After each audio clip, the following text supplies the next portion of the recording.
Pavement glistens faintly from overnight condensation. My step lands clearly. Then I pause extra, just before the intersection. Not because I need to, because something in me registered a shift. I wait an extra half second, then continue. The pause wasn't about caution, it was about accuracy.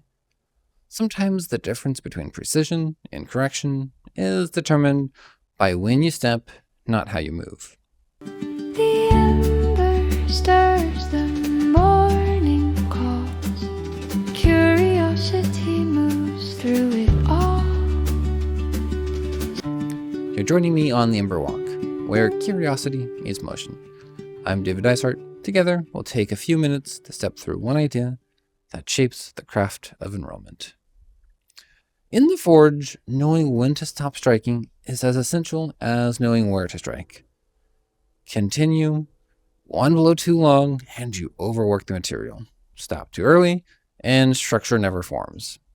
The discipline isn't in the motion, it's in the timing of cessation. In leadership and craft, we tend to measure value by action. But some of the strongest decisions I've made came from knowing when to stop applying pressure.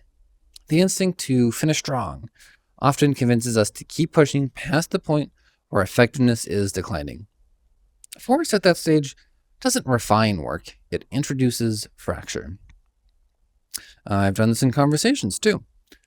During a policy negotiation, I made a strong case, supported by data, of course. It landed well, but instead of letting it sit, I kept talking to reinforce the point. The additional words diluted clarity, and it actually opened new lines of resistance that didn't need to exist. Momentum was already established.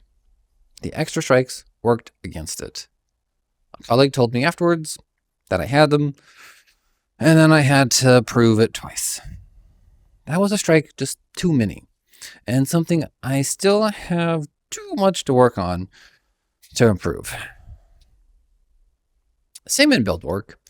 I once refined an admissions rubric past the point of utility. The model was already performing within optimal thresholds. I made additional adjustments to kind of tighten it further, but those edits introduced imbalance and created a need for a rework months later. Excellence wasn't required. Precision already existed. I kept striking because I confused motion with improvement. Stopping at the right moment means trusting the work enough to release it. If you only stop when exhaustion forces it, you're not actually practicing control. You're hitting limits.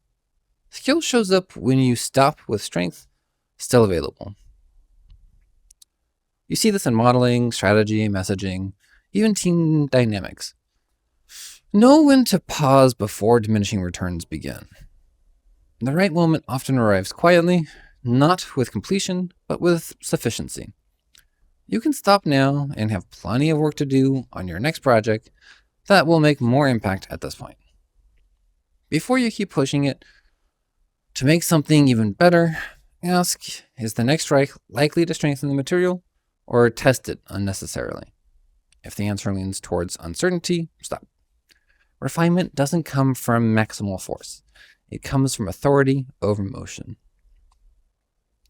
Today, identify one area where you're tempted to keep applying effort simply because you can.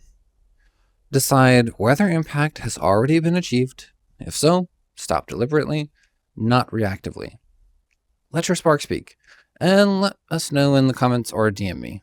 What was that one thing? And how does it feel to stop tending that flame?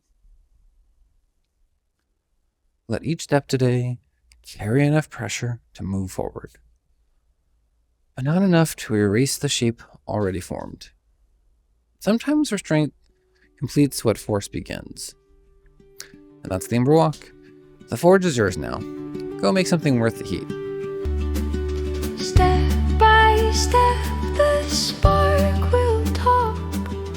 This is the